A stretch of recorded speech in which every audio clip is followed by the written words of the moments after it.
King Dedede is one of the most memorable video game bosses of all time, but how did he get that way?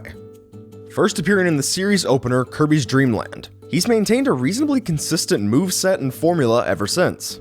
But whereas in the other game series, having over 10 rematches with a boss could get tedious and repetitive, the fights with Dedede still find new ways to build past this. And this is where the genius of HAL Laboratory's design kicks in.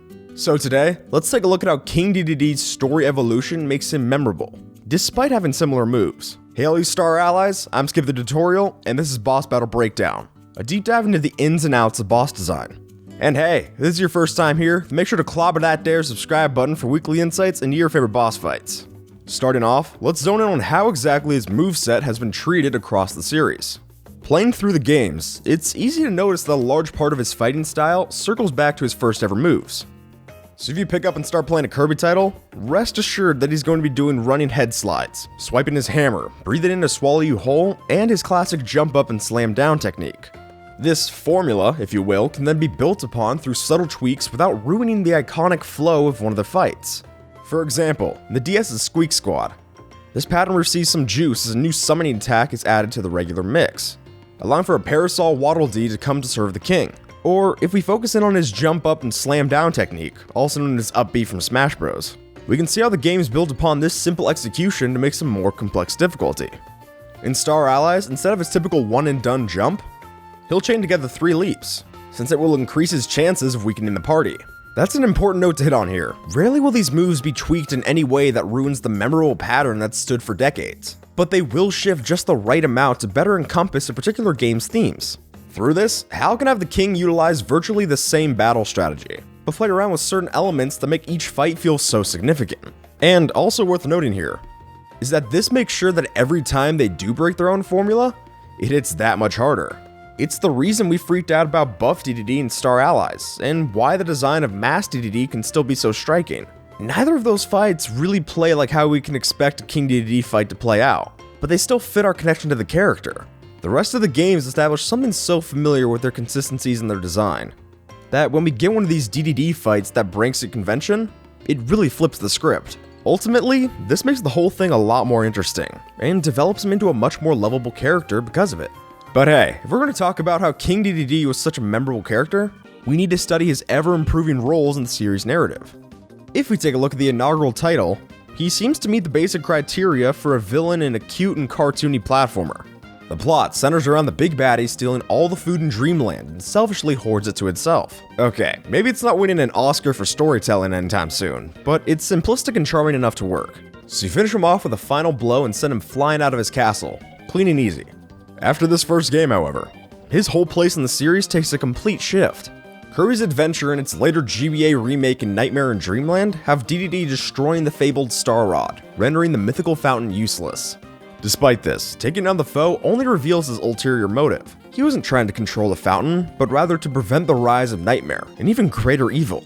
He also helps Kirby to take down this newer enemy by giving you a route up to go defeat the greater bad guy. Dreamland 2 really establishes a common theme of King Dedede, only fighting against Kirby because he's possessed by some form of evil being or manipulative force. Seriously, this pattern shows up in a shocking amount of King Dedede face-offs.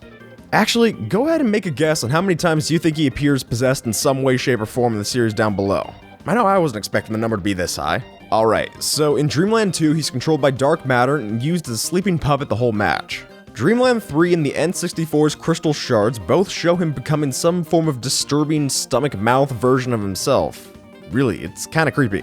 This concept comes back in the 3DS with Taranza using the big guy like a marionette and working him as some form of stand-in boss. And finally, Star Allies has a Jamba Heart corrupting Dedede and making him into a super beefcake version of himself. So that brings up the total to about 5 different games where he's possessed by some different spirit or entity to fight Kirby unwillingly. I mean, that's not even including the less traditional titles of Mass Attack and Kirby's Epic Yarn, where some unexplained flame thing and Yin Yarn control him, respectively. Or games where he appears as some form of shadow or clone. There's definitely a strong consistency here. So it begs the question, why does HAL keep returning to this format? Well, it's because, as far as the story goes, Kirby and the King settled things out a while back. I mean, ever since uniting with a common enemy of dark matter and the like, the two work much closer as the series progresses. Return to Dreamland and Star Allies even make the guy a playable second character. solidifying him much more as a friend than a foe of the franchise. And if I had to guess where the change comes in, it all stems back to that original depiction of King Dedede in Kirby's Game Boy debut. In that game, his characterization is ultimately just a more selfish version of the same appetite that Kirby has. Even his moves show this, with each attack relating back to one of Kirby's earlier techniques. And the reason that character art can't stay as consistent as, say, Bowser kidnapping Peach, is that there's nothing inherently wrong with King Dedede's motives. He's just misguided, which I think is the best word to describe the guy. Even if we go back to his decisions in Nightmare and Dreamland, he disrupts the Star Rod and subsequently the Fountain to keep the folks of the region safe from much stronger evil. Sure, his methods don't always sync up great with his intentions, but that's a part of his improvement throughout the games. Even in the specific mode for him to get his revenge in Superstar Ultra, he states the rematch is just to settle the record between him and Kirby.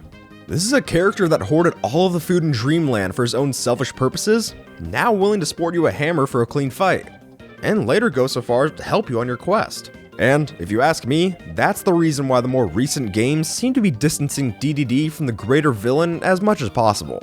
So we get him as the first boss in Squeak Squad, even though it wasn't his fault, or clones of his DNA from the Holtman Works Company and Planet Robobot. To explore more intense bad guy bosses in these games, the lovable king gets fittingly separated from the others, as he loses his place as the final boss and instead migrates over to a side character.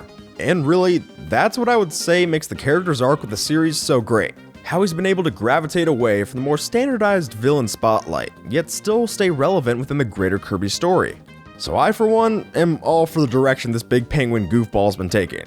And I'd love to see his charming progression continue on, even if it means he has to leave behind the boss status. Hey there, pulverize this one up in the top right to see how post-game bosses are engineered to keep you coming back for more. Or throw a hammer down in the bottom right for another video. If you want to support the channel and get new boss battle breakdowns every week, then whack a smack on that subscribe. But until then, take care, and you have a good one, alright?